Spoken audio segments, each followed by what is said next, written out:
শেষ পর্যায়ে জেল থেকে বেরিয়ে পাল্টা চালে ভিক্টর ও পৃথা ম্যামকে সমস্ত প্রমাণ দেখিয়ে হাতে নাতে পুলিশের কাছে ধরিয়ে দিল দীপা। হ্যাঁ বন্ধুরা, আমরা ঠিক এমনটাই দেখতে চলেছি অনুরাগের ছোঁয়া আগামী পর্বগুলোতে। সম্পূর্ণ বিস্তারিত জানতে না টেনে দেখতে থাকুন। দীপাকে বিপদে ফেলতে চক্রান্ত সাজিয়েছিল ভিক্টর ও পৃথা ম্যাম, কিন্তু এতদিনে দীপা ভালোভাবে বুঝতে না পারলেও এবার তার কাছে সমস্ত কিছু পরিষ্কার হয়ে যায়। ভিক্টর ও তার মা যে এই ঘটনার পেছনে ছিল তা অবশেষে দীপা বুঝতে পারল। অন্যদিকে দীপা জেলে থাকা অবস্থায় বীরকে নিয়ে ভাবতে থাকে যে হঠাৎ করে কই গেল। দীপা ভয় পায় যদি ভিক্টর এসবের পেছনে থাকে তাহলে ভীরের ক্ষতি করে দিতে পারে, তাই যে করেই হোক নিজের নির্দোষ প্রমাণ করতে হবে। এই জেলখানা থেকে অতি দ্রুত বের হতে হবে। আর এমনটা ভেবে দীপার মাথায় প্ল্যান আসে কিভাবে নিজেকে সম্পূর্ণভাবে নির্দোষ প্রমাণ করা যায়।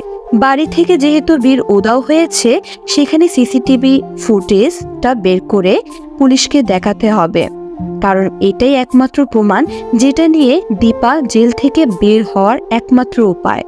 এমনটা ভেবে দীপা উর্মির কাছে সকল কিছু বলে দেয়। তখন উর্মির দীপার কথা মতো সকলের আড়ালে সিসিটিভি ফুটেজ নিয়ে চলে আসে, আর সেখানেই দেখা যাবে ভিক্টর ও তার মায়ের নোংরা কুকীর্তিগুলো কিভাবে মা ছেলে মিলে দীপাকে চক্রান্তে ফাঁসিয়েছে।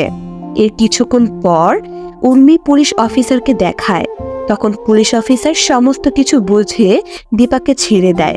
সেই সাথে মিসকার বাচ্চা চুরি করার অভিযোগে ভিক্টর ও পৃথা ম্যামকে ধরার উদ্দেশ্যে কনস্টেবল সেনগুপ্ত বাড়িতে হাজির হয়। তখন তো ভিক্টর দীপার সাথে পুলিশকে দেখে ভীষণ চমকে যায়, আর তারা মনে মনে বুঝতে পেরে যায় শেষে তারা ধরা পড়েছে। তো বন্ধুরা, ঠিক এমনটি হয় যে দীপা এমন পরিকল্পনা করে উর্মিকে জানায় এবং উর্মি দীপার কথা মতো সমস্ত কিছু রেডি করে পুলিশকে দেখায়। তখন পুলিশ এই সকল প্রমাণ দেখে দীপাকে মুক্তি করে দেয় এবং পৃথা ও ভিক্টরকে জেলে বন্দী করে। সেটা দেখতে আপনাদের কেমন লাগবে অবশ্যই কমেন্ট করে জানাবেন। ধন্যবাদ।